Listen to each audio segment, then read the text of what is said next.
কলকাতার নাম মুখে আনলে সবার প্রথমে যেই বিখ্যাত এবং আশ্চর্যজনক জিনিসগুলোর কথা মাথায় আসে তাদের মধ্যে অন্যতম হলো হাওড়া ব্রিজ বা রবীন্দ্র সেতু। এটা ভাবলেও আমাদের অবাক লাগে যে প্রবাহমান হুগলি নদীর বুক চিরে মাথা উঁচু করে দাঁড়িয়ে থাকা 705 মিটার দীর্ঘ ব্রিজটিতে একটিও পিলার ব্যবহার করা হয়নি।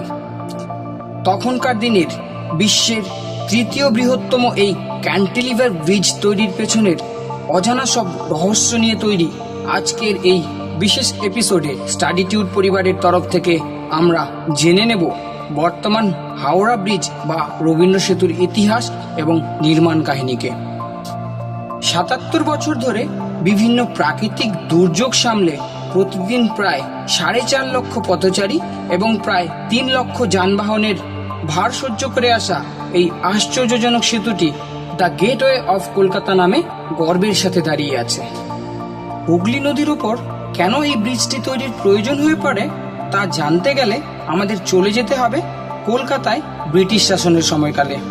ভারতবর্ষে ব্যবসা করতে আসা ইংরেজ ইস্ট ইন্ডিয়া কোম্পানি ধীরে ধীরে সারা ভারতবর্ষ শাসন করতে শুরু করে।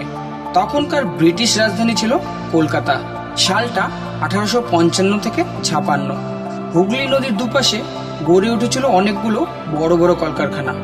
যমজ দুটি শহর কলকাতা এবং হাওড়ার মধ্যে যোগাযোগ গড়ে তোলাটা খুব প্রয়োজনীয় হয়ে ওঠে, তাই দরকার পড়ে একটি সেতু তৈরির।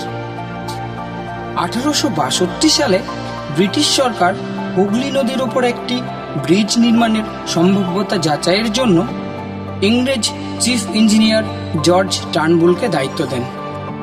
29 মার্চ তিনি রিপোর্ট পেশ করলেও সে সময়ে ব্রিজটি নির্মাণ করা সম্ভব হয়ে ওঠেনি। এরপর 1870 সালে ঠিক করা হয় যে সেতু নির্মাণের কাজ শুরু করতেই হবে এবং এর দায়িত্ব সরকারের হাতে থাকবে না। এরই জন্য 1871 সালে তৈরি হয় কলকাতা পোর্ট ট্রাস্ট। এই ট্রাস্টের অধীনে তৈরি হয় হুগলি নদীর উপর প্রথম ভাসমান সেতু পন্টন ব্রিজ, যা লম্বায় ছিল 1548 ফুট এবং প্রায় 62 ফুট চওড়া ছিল এই ব্রিজটি। জাহাজ বা স্টিমার চলাচলের জন্য সেতুটি মাঝখান বরাবর 200 ফুট খুলে দেওয়া যেত। পুরনো এই হাওড়া ব্রিজ বা পন্টন ব্রিজের নকশা তৈরি করেছিল স্যার ব্র্যাডফোর্ড লেসলি। তিনি ছিলেন রেল কোম্পানির বিখ্যাত ইঞ্জিনিয়ার। প্রায় 22 লক্ষ টাকা খরচ করে তৈরি হয়েছিল প্রথমবারের জন্য এই পন্টন ব্রিজ বা ভাসমান হাওড়া সেতু। সেতু তো তৈরি হলো, কিন্তু ভাসমান সেতুর সবচেয়ে বড় বাধা হয়ে দাঁড়িয়েছিল জাহাজ এবং স্টিমার যাতায়াতের ব্যবস্থা করা। দিনের বেলায় জাহাজ গেলেই গাড়ি চলাচলের জন্য সেতু বন্ধ হয়ে যেত, ফলে সেতুর দুপাশে তৈরি হতে লাগলো তীব্র যানজট।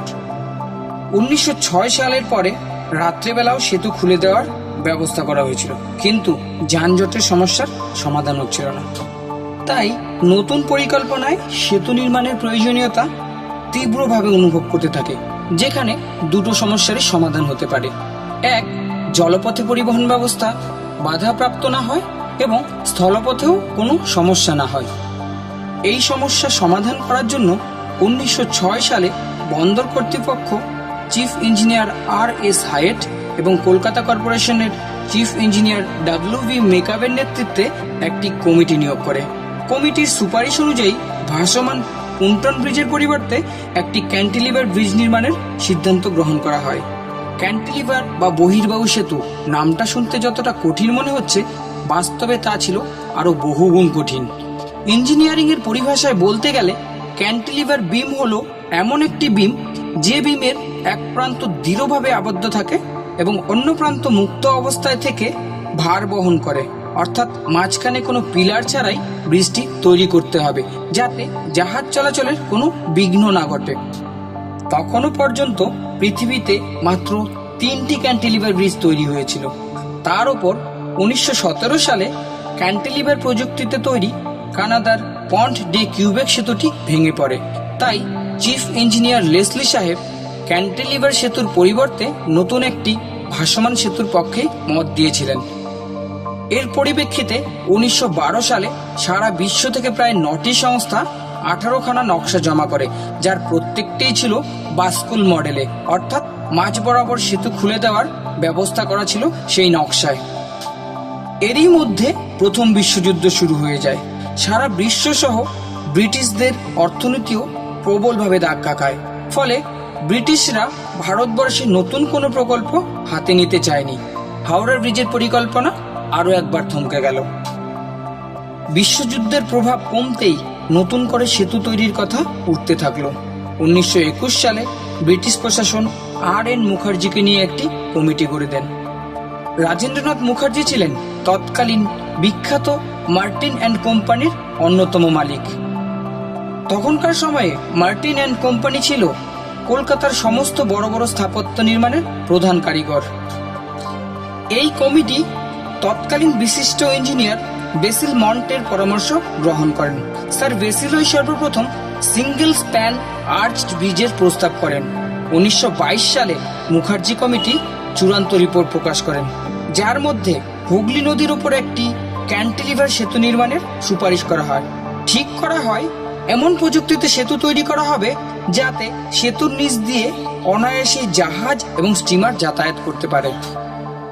এই উদ্দেশ্য নিয়ে 1926 সালে পাশ করানো হয় the new Howrah bridge act. 1930 সালের 15ই মার্চ তৎকালীন ব্রিটিশ সরকার বৈঠক ডেকে সেতু নির্মাণের জন্য নির্দেশ দেন এবং 1935 সালে আবার নতুন করে হাওড়া ব্রিজ আইনটি সংশোধিত হয়। সবশেষে 1937 সালে বর্তমান দিনে আমরা যেই হাওড়া ব্রিজটি দেখছি সেই হাওড়া ব্রিজের নির্মাণ কাজটি শুরু হয়। বর্তমানে এই ব্রিজটি দৈর্ঘ্যে 705 মিটার বা 2313 ফিট, দুই ধারে 15 ফিট করে ফুটপাথ সহ চওড়ায় প্রায় 101 ফিট। নদীবক্ষ থেকে প্রায় 269 ফুট উঁচুতে দাঁড়িয়ে থাকা এই ব্রিজটির নকশা তৈরি করেছিলেন ব্রেন্ডন, পামার এবং ট্রিন্টন নামে তিনজন খ্যাতনামা engineer. Brathwaite, burn and Jessop construction কোম্পানির তত্ত্বাবধানে প্রায় 25 মিলিয়ন খরচ করে এই ব্রিজটি তৈরি করা হয়েছিল। সম্পূর্ণ ব্রিজটি তৈরি করতে প্রায় 26,500 টন ইস্পাতের প্রয়োজন হয়েছিল, যার মধ্যে 23,000 টন ইস্পাত সরবরাহ করেছিল ভারতের টাটা স্টিল। টাটা স্টিলের সরবরাহ করা হাই টেনসাইল অ্যালয় স্টিলের সাংকেতিক নাম ছিল টিসকম। আশ্চর্যজনকভাবে ব্রিজটিতে কোনো নাট বোল্টের ব্যবহার করা হয়নি। তার বদলে রিভেট জয়েন্ট বা রিভেটিং এর মাধ্যমে সম্পূর্ণ ব্রিজটি নির্মাণ কার্য সম্পন্ন করা হয়েছিল।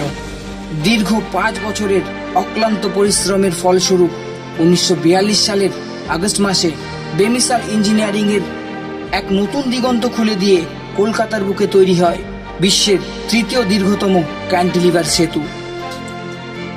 দ্বিতীয় বিশ্বযুদ্ধের প্রাক্কালে জাপান দ্বারা মিত্রশক্তির পার্ল হারবার বন্দরে বোমা বর্ষণ করা হয়। সেই ভয়ে ব্রিটিশরা বিখ্যাত এই হাওড়া ব্রিজের কোনো আনুষ্ঠানিক উদ্বোধন করেননি। 1943 সালের ফেব্রুয়ারি মাসে সর্বপ্রথম ব্রিজটি জনসাধারণের জন্য খুলে দেওয়া হয়। সেতুটির ওপর দিয়ে সর্বপ্রথম একটি ট্রাম গাড়ি চালানো হয়েছিল। আজকের দিনে দাঁড়িয়ে ক্যান্টিলিভার প্রযুক্তিতে তৈরি হওয়া ষষ্ঠ বৃহত্তম এই ব্রিজটি বিশ্বের সবচেয়ে ব্যস্ততম ক্যান্টিলিভার ব্রিজ। ব্রিজটির বহন ক্ষমতা 60,000 টন হলেও বর্তমানে প্রায় 1 লক্ষ টনেরও বেশি ভার বহন করতে হচ্ছে এই ব্রিজটিকে। শুধু কলকাতা নয়, ভারতবর্ষ সহ সারা বিশ্বের কাছে হাওড়া ব্রিজ হলো অন্যতম দর্শনীয় একটি স্থান। কলকাতায় এসে হাওড়া ব্রিজ দেখেননি এইরকম লোক খুঁজে পাওয়া অসম্ভব ব্যাপার। হাওড়া ব্রিজ নামেই বহুল পরিচিত হলেও ব্রিজটি তৈরির সময় এটির নাম ছিল দ্য নিউ হাওড়া ব্রিজ, কারণ পন্টন ব্রিজ নামে আগেই একটি ভাসমান হাওড়া ব্রিজ বানানো হয়েছিল। এরপর 1965 সালে দ্য নিউ হাওড়া ব্রিজের নাম বদলে এশিয়ার প্রথম নোবেলজয়ী বিশ্বকবি রবীন্দ্রনাথ ঠাকুরের নামে নতুন নামকরণ রবীন্দ্র সেতু করা হয়। কলকাতার গর্ব এই হাওড়া ব্রিজ বর্তমান দিনে মানবজাতির কিছু অমানবিক কার্যকলাপের জন্য ধ্বংসের মুখে দাঁড়িয়ে রয়েছে। পথচারীদের পানের পিক এবং গুটকায় থাকা অ্যাসিডিক এবং লাইমযুক্ত উপাদান ইস্পাতের সাথে রাসায়নিক বিক্রিয়া করে ব্রিজের পিলারের সমূহ ক্ষতি করেছে বলে সমীক্ষকদের মতামত। এছাড়াও অতিরিক্ত ট্রাফিকও ব্রিজটির জন্য ভয়ঙ্কর হয়ে উঠছে বলে জানা যায়। তাই জনসাধারণের উচিত কলকাতার এই গর্বকে রক্ষা করার জন্য সচেতন হওয়ার। তো বন্ধুরা, কেমন লাগলো স্টাডিটিউড পরিবারের এই ভিডিওটি কমেন্ট করে জানাতে ভুলবেন না। কোন তথ্যটি আপনাদের সবচেয়ে অবাক করেছে অবশ্যই কমেন্টে জানান। ভিডিওটি ভালো লাগলে লাইক এবং বন্ধুদের সাথে শেয়ার করে নিন। খুব তাড়াতাড়ি নতুন একটি ভিডিও নিয়ে আপনাদের সাথে দেখা হবে। স্টাডিটিউড চ্যানেলটিকে সাবস্ক্রাইব করে আমাদের সঙ্গে থাকুন। পরবর্তী ভিডিওতে দেখা হচ্ছে। ভালো থাকুন, সুস্থ থাকুন।